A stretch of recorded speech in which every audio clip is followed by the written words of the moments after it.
Well, hello, everybody. Thank you so much for tuning in to today's episode. We're doing another spotlight of a nonprofit called Circle of Hope. And so today we have Ari joining us. Ari, will you introduce yourself, where you're located, and what you do? Yes, hi, thanks for having me. I'm Ari Barbanell. I am the executive director of Circle of Hope. We are based in Needham, Massachusetts, but we serve most of greater Boston and the Metro West area with our work. Yeah, and can you give us like the high level, what does Circle of Hope do? And then I'll ask a bunch of follow-up questions after that.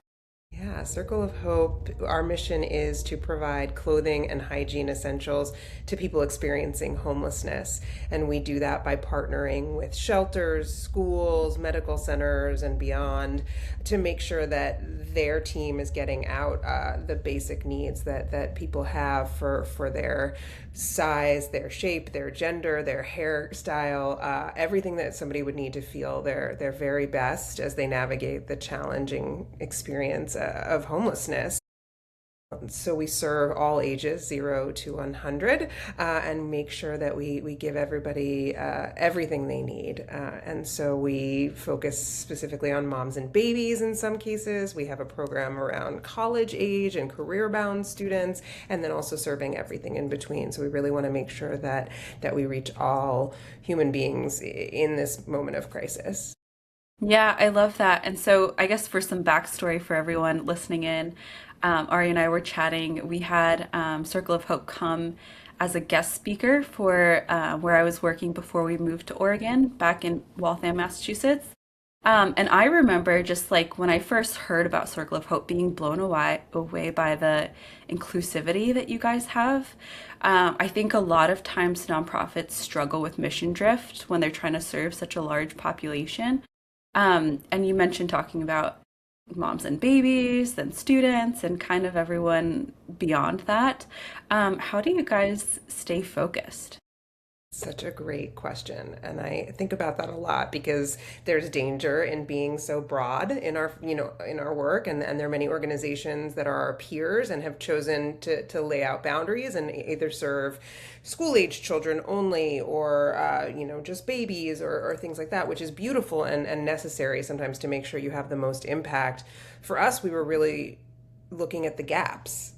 Where are the gaps? And the gaps were in the whole family, and making sure that mom and dad and grandma and grandpa and everybody was covered. So we really work strategically as we get to know our partners and see what they need, and we make sure we have the capacity to serve. So, to avoid that mission drift, to avoid too much work for us to make it happen, we really assess our inventory and our ability to serve in the right areas. So sometimes an organization will come to us and say, we really need help with moms and babies. And then later on they say, oh, we also have college kids, can you help them? And we'll do our darndest to fit that in, but we've originally accepted them in that welcome baby area. And we make sure that we have enough so that we don't have to deplete anything else that we do. So we never want to reduce our service. We will never go back. We will only go forward with a partner. And also we want to add partners.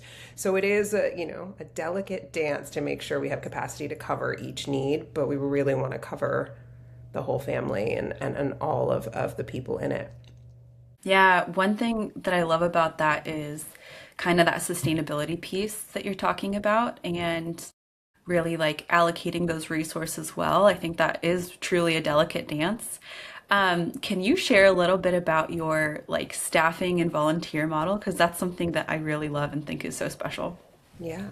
I mean, this organization has been here for almost 18 years. I only joined a little under 3 years ago, and our wonderful founder founded it with the help of only volunteers, and it grew rapidly. That's a good thing, but it also grew rapidly because the need was so great. So it was volunteer run for many years, and then it was clear that it had to grow from there to really continue to do this good work. And so it was rooted in a part-time staff, and everybody worked that way. And then when I joined, it had really started to find its full footing. And so we are a staff of 9 people total. We're a mix of full and part-time. And then we do have a really committed volunteer team that we could not do this work without. So we have volunteers who go through all the clothing we receive, whether it's brand new or used, and we make sure it's all in perfect condition. We only give out things that are like new or new. And so the volunteers are managing that. They're helping us get it into the inventory. They're helping us pack orders. They're our volunteer drivers. Our barriers are low for our partners who need all of these basic necessities. So we drive it to them. We make sure they have everything. And we definitely couldn't do that without volunteers. And then our team is a mix of operational and administrative staff. So obviously we need to fundraise. We have a fundraising team, but we also have an operational team that's on the ground working with these partners, learning about their clients, making sure we have everything we need for them. I love that. And I think one thing that you guys do really well that I've noticed is those partnerships. And like, I remember just hearing the initial speech of what the spiel is for you guys and really admiring how you guys have your lane really well. Like, you've got that locked in. Can you walk me through, like, let's say a mom and baby, and how their experience of homelessness is identified and what their relationship with Circle of Hope would look like? Yeah. So a mom and a baby are considered a family. The minute you stop being an individual and you have a dependent, you are in the family homelessness system. And in Massachusetts, that has its own universe. Quite honestly, it's a really messy, difficult universe. It's a big challenge to navigate that system. It is primarily state run, whereas when you're an individual experiencing homelessness, there's more access to some city resources. But in Massachusetts, through the state. The positive side of that is that, we have a right to shelter law that's been changing in the last couple of years, how that works, but it does help support when you're a family to get you some immediate shelter and help.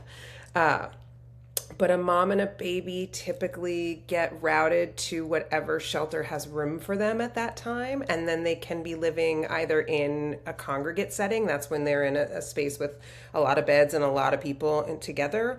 Or maybe they go to, more of an apartment style setting where they have maybe a more private space in a building full of other people.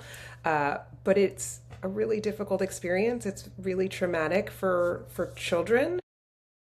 Mom coming out of the hospital with a new baby going to shelter is just hard to imagine, but it happens all the time, and we're serving those moms, trying to get them everything they need for themselves and for the baby. So we do these baby bags that have all those basic needs: washcloth, bottle, diaper wipes, and then also for mom, postpartum kits, help and support for a mom's aching body as she has this massive experience.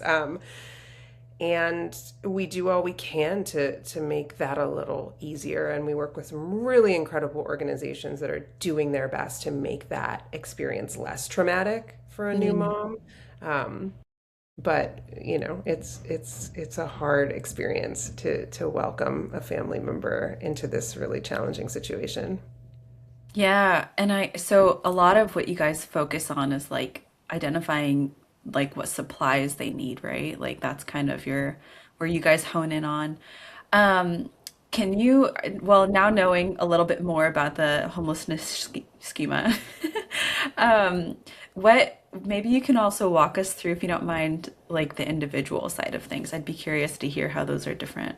Yeah, so like I said, there are more resources at the city level, and in some ways that allows a city like Boston to do a lot because they have the ability to have more programming, have more housing. Also, it's not easy to house anyone, especially in the Massachusetts housing market. Right. But finding space to house an individual is less challenging than a family. Multi-bedroom units are very hard to come by.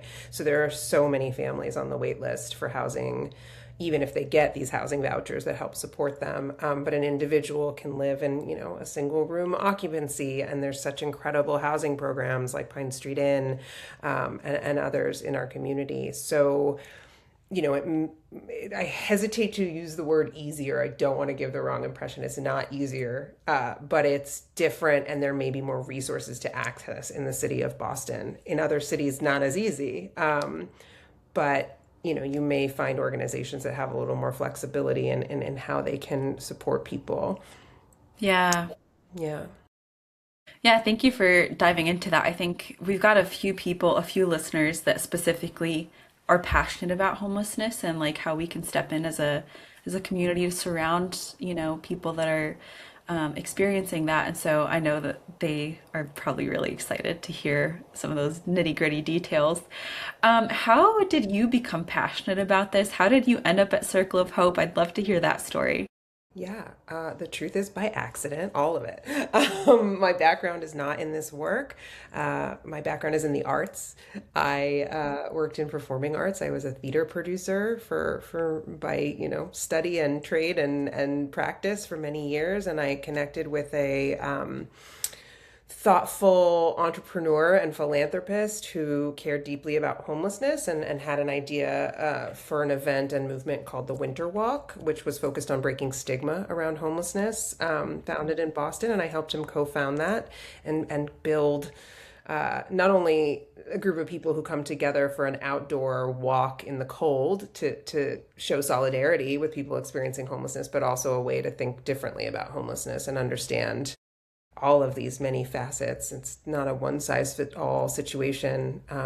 And so that was really meaningful work. And it was my life's passion. It was an accident that, I got asked to help with something I thought would be, a little side project and turned into my whole universe. And I care so deeply about these issues and this community. And Circle of Hope was an organization that crossed my path while I was doing that work.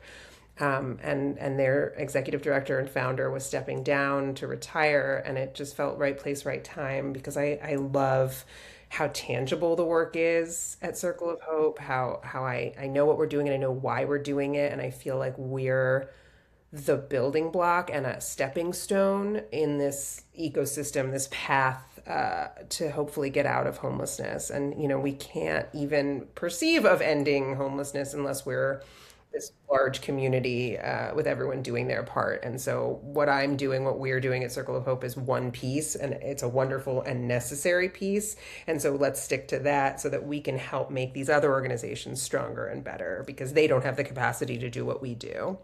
Yes. Oh, I was just having a conversation with a friend of mine, and she does a lot of Substack article writing. She's writing a book about nonprofit governance, and we were chatting this morning about how, like you're saying, it's an ecosystem, right? Like it's so important. I think there's a lot of people that I work with that come to me saying they have an idea for a nonprofit.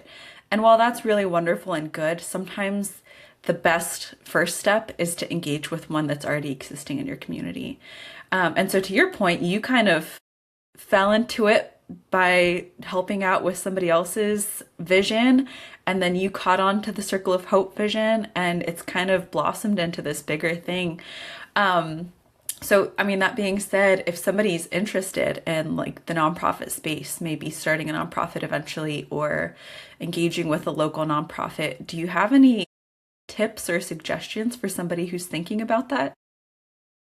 It's funny that you had this conversation. I just had this conversation as well. It was just yesterday, just thinking about, there's so much good energy. People want to help. I think especially right now, it's incredibly challenging and we're looking for ways to be good and of service and make change. But I also think that energy that comes bubbling up, which is I'm going to start a nonprofit, is so well meaning, but also is it the best choice? Is there someone else doing that work that you could jump into and help create more impact for them? Is it, we are so siloed, and that's something I really believe so strongly in breaking in nonprofit. And I've been accused of being a little too kumbaya sometimes, but I don't know how to do this without other organizations, and I don't want to do it without other organizations. So I just see strength and possibility in partnership. Mm, So yeah, I think if someone is looking for a way to get involved, I think maybe check out what's happening in your community that already touches the community you care about. And can you volunteer? Can you learn more? Is there a job opening? Is there a local community council to get involved with? Is there a local housing committee to get involved with? I'm big on small can be big and starting local and making change around you so that it's the nucleus for something to grow, and there's a lot to be done in your backyard. Um, so I think that is really powerful. And then if that leads you to find the missing link, then of course jump in and help work on that. But I think we see the missing link a little too soon sometimes, and I think there's a lot of organizations doing the great work and they need more help. Yes, I could not agree more. And these are just such great tips of like involvement with your community. Because at the end of the day, I tell people all the time, like the nonprofit's job is for people or ordinary people who see a need and fill a need. And that's why whenever I'm working with an early stage nonprofit, we do kind of like some market research, right? And we figure out what is the landscape, who's doing what, where can we, what gaps remain, and that's one thing you guys are doing so well. Um, what what are some of your thoughts around partnership? I mean, it's very clear that it's important personally to you, but also as an organization with Circle of Hope. If there's a early stage nonprofit or founder who maybe is in a ecosystem where there aren't a lot of resources for the people or cause that they're working towards, how do they begin a partnership?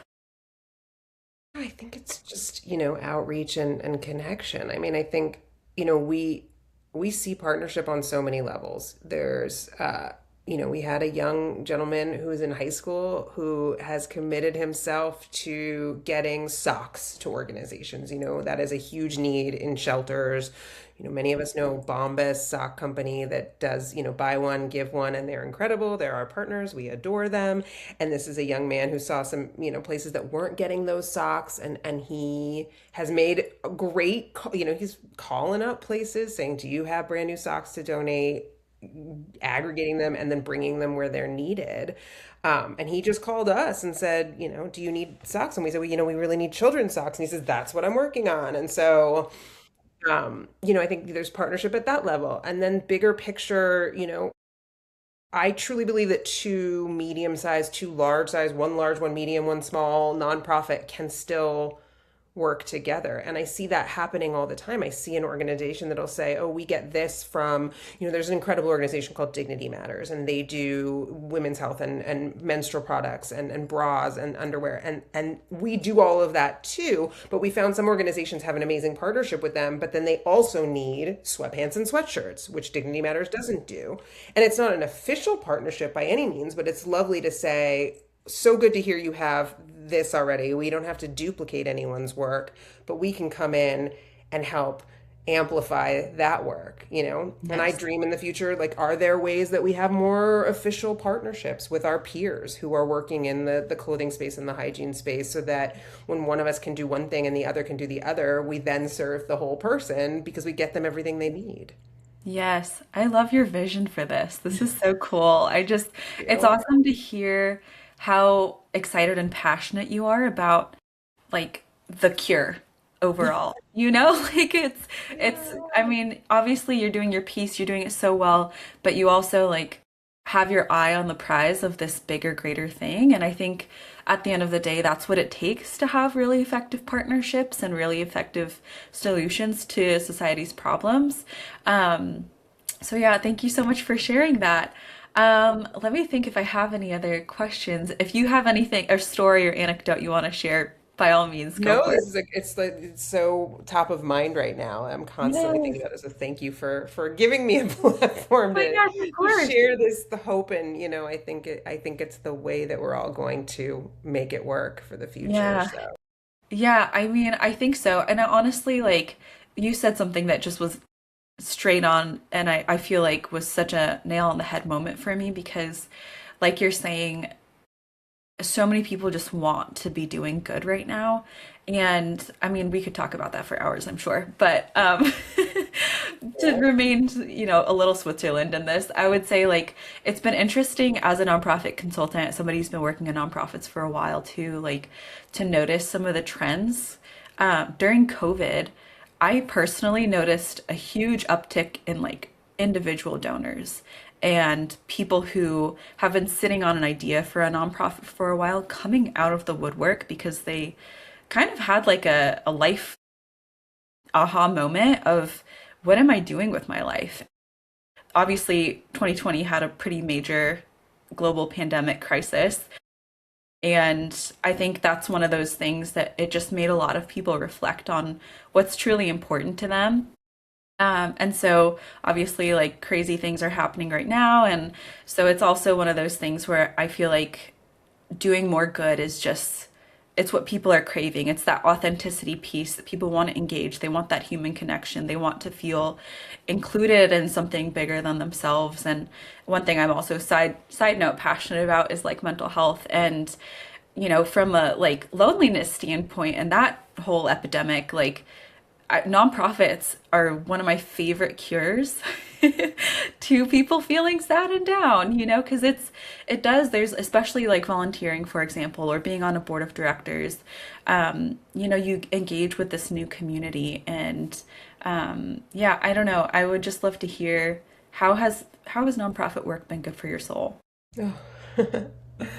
That's also, you found the right time for me. Like these are all the Okay. things on my mind because I think people, burn out in nonprofit Yeah, life. I think that the that's the very real. the stereotype is real that you're working for, crazy hours for not great money. And I was just on a call where people were talking about, the first 3 years of my nonprofit, I didn't take a salary so we could get off the ground. And I get all of that, but I also think there's a reason we all did this.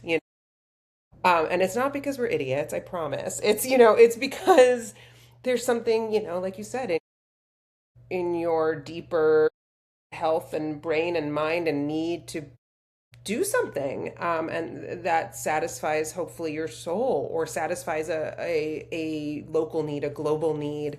Uh, I truly believe somewhere there, even in the most burnt out nonprofit leaders, we chose this life because it chose us because we need to do it, at this cellular level. Yeah. And so for me personally, I never understood anything about homelessness. Just getting a chance to learn a little bit about it because I had to, because I was offered a job in that world, changed my life. So maybe it's just stepping out of your comfort zone and learning about a population that you don't know about. What I learned about homelessness and how it can happen to anybody, and the line and how thin it is between housed and unhoused, and what young Mhm. people go through, what older people are going through, all these very different populations, but all of them are experiencing something that is hopefully temporary. It's not who they Yeah. are, you know. Yeah. And so that's been very life changing for me. I've looked at the world differently. I've looked at human beings differently. I've found out stories of people I know and love that I didn't know, and that that they had experienced something that led them to either homelessness or being very close. And so, I think my life has changed by learning about something I didn't know, Mm. um, and finding my place in that. Yeah. Thank you so much. That was beautiful. And that's we talked, briefly before hitting record about the importance of stories. And that's really what my heart is for this year on the podcast is uplifting one, your story as a person who's engaging in this space, but also Circle of Hope. And I think one thing that's really neat about what you've been sharing is you're sharing like your piece of the ecosystem, you're sharing this greater vision, and so that we've got these concentric circles of hope, right? And like educating people on like what the homelessness space is kind of consisting of and how people, well, next I'm going to ask how people can get involved. So would you like to share, if people are local in the greater Boston area, what can they do to help, and if they're far away like me, what can they do to be supportive of Circle of Hope? Sure. Yeah. Nearby, there's a lot to do. We have a donation center that's based in Needham, Massachusetts, and we do rely on the kindness of volunteers to both have regular slots where they come in and do work, or sit on a what we call the go-to crew, which you can sign up for, which is an emergency call. We need 10 hands today to get through this job, or we have an emergency need for sunscreen. Can you help us? So you can physically join us. You can do a drive with your community, whether that's at work or with your faith group or your student group. We love, young people getting involved is really meaningful to us, and they can do that on their own with their school community, their Girl Scouts, Boy Scouts. There's always things that we need, and those are on our website. So our website is circleofhopeonline.org, and that often shares specific in the moment needs or ways you can run your own drive for us. If you're far away, you can look at our Amazon wish list and our other wish lists and send items that we need. You can tell people if you have your cousin in Greater Boston, tell them I heard about this place called Circle of Hope. Visibility and awareness is what we're trying to get out there. And even more so, awareness of who and how we serve. This isn't a place to drop off your old dirty things that you don't want anymore. This is a place to drop off your very gently used, like new, brand new, beautiful items that can have a wonderful second life with someone who needs them to have their best life. I always want to tell people, that phrase "beggars can't be choosers" is my least favorite thing Yeah. I've ever heard, and I understand sometimes in context why it's used, but we don't use that here. What we give is of the most pristine and perfect quality, and everyone deserves that dignity and respect. So spread the word, get to know your community, and tell them that we're gathering wonderful things to make people feel good. Yeah, and kind of on the donation, whether it's Amazon wish list or swinging by with gently used items, is there a time of year that is particularly sparse that people can maybe focus on doing a drive around that time of year for you guys? Yeah, I mean, the winter is brutal, especially this year. It was really brutal. So our coat season starts in October. That's when we start sending out real things. Excellent coats, hats, gloves, scarves, starting in October are really useful. And then we start switching over to the spring and summer at the end of March. We're very hopeful that we don't have to keep going Yeah. with codes beyond that. And then it's things I would say, sunscreen is a big one. A lot of people outside, kids who really need sunscreen, that's just like a big, hard thing to come by. The thing we need year round always, men's and women's underwear. We need adult, brand new underwear. Can't tell you how much underwear we could use. Bring me all of your new underwear. Yeah. Um, Perfect. and then, really cozy, lovely basics, sweatpants, sweatshirts, t-shirts, those kinds of things are also year round in the best quality. So there's always a need year round, but yeah, I would say right as we begin the winter and right as we begin that spring, summer, that those are the biggest times we try to beef up our inventory so we can get it all out. Yeah, perfect. Thank you so much, Ari. I appreciate your time. Any like key takeaways you want people to bring with them as they close out listening to the podcast today? Yeah, I think I said it, but just, remember this can happen to anyone, and be kind and be thoughtful, and sometimes feeling invisible as a person experiencing homelessness or housing insecurity is the most painful part of all. So just recognizing people's humanity, and then that can snowball into doing all sorts of other good. But yeah, thank you for letting me share. Of course. Then everyone listening, I'll have some extras in the show notes for you guys of where to find Circle of Hope, where to give, where to donate, and where to follow them on any other social media platforms. So, all right, thank you so much, and maybe we'll have you on again at some point. I would love that. Thank you.